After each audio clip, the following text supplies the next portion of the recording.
पूरा गांव खुशियों से भर जाता था। रवि और उसके पिता नारायण दास के लिए ये महीना कमाई का सबसे बड़ा जरिया था। गांव के नुक्कड़ पर दोनों मिलकर चटपटी सोया चाप की रेडी लगाते थे। बारिश की रिमझिम आवाजों के बीच गर्मा गर्म तीखी और चटपटी सोया चाप खाने के लिए लोगों की भीड़ उमड़ पड़ती थी।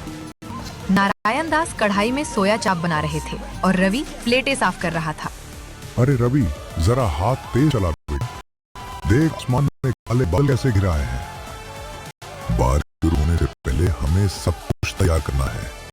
जी पिताजी, मैं बस लगाई हुआ और अब मसाले थोड़े ढंग से डालो। पिछली बार मुखिया जी कह रहे थे कि मिर्च थोड़ी ज्यादा थी। अरे हमारी सोया चाप का नाम ही तीखी सोया चाप है। अगर लोगों की जीभ पर चटकारा ना आए और आंख से पानी ना आए तो फिर नारायण दास के हाथ का स्वाद ही क्या।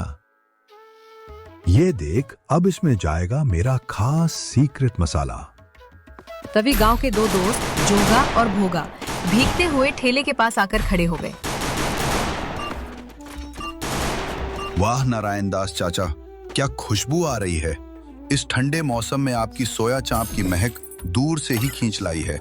हाँ चाचा, 2 प्लेट एकदम चटपटी और तीखी सोया चाप लगा दो। आज तो खाकर मजा ही आ जाए। हाँ हाँ, क्यों नहीं। बेटा रवि, जरा 2 प्लेट निकाल। तभी अचानक तेज हवा के साथ बारिश की बड़ी बड़ी बूंदें गिरने लगी। ठेले के ऊपर लगा त्रिपाल हवा में लहराने लगा, लेकिन ग्राहकों की भीड़ कम नहीं हुई। आहा चाचा, क्या स्वाद है। सच में ऐसी सोया चाप पूरे शहर में कहीं नहीं मिलती। ये जो आपका तीखापन है ना, यही दिल जीत लेता है। सही कहा जोगा भाई, इस बारिश के मौसम में ये तीखा स्वाद सोने पे सुहागा है। चाचा, इस स्वाद का राज क्या है? बेटा, इस स्वाद का राज है सही वक्त पर सही मसाले का तालमेल। आँच कितनी रखनी है और मसालों को कितना भूनना है, सारा खेल इसी का है। पिताजी, मैं इतने दिनों से आपके साथ हूँ, पर मुझे आज तक समझ नहीं आया कि आप कब कौन सा मसाला कितनी मात्रा में डाल देते हैं।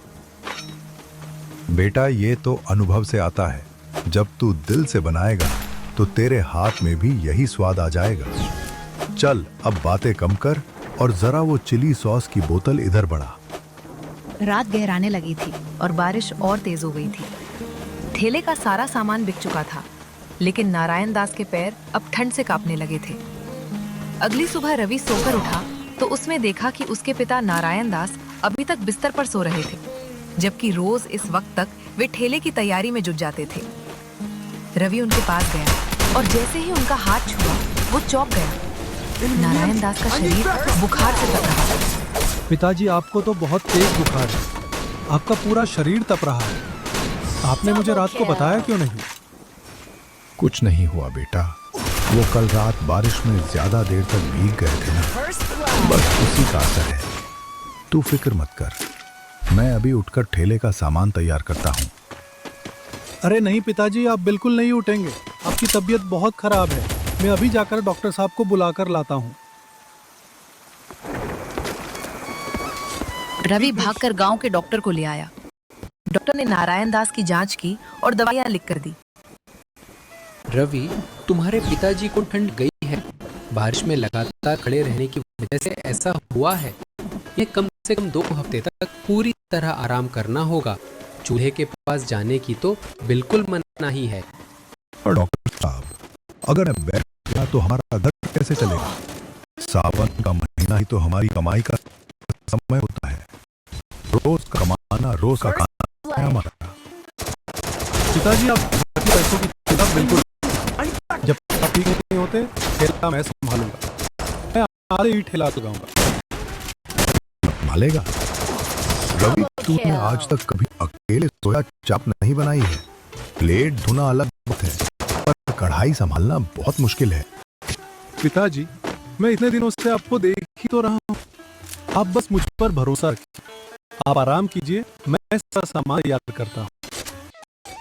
दोपहर को रवि अकेले ही ठेला लेकर गांव के चौराहे पर पहुंच गया। आसमान में फिर से बादल छाए हुए थे। रवि ने अकेले ही पाल बांधा और गैस चूल्हा जलाया, पर उसके मन में एक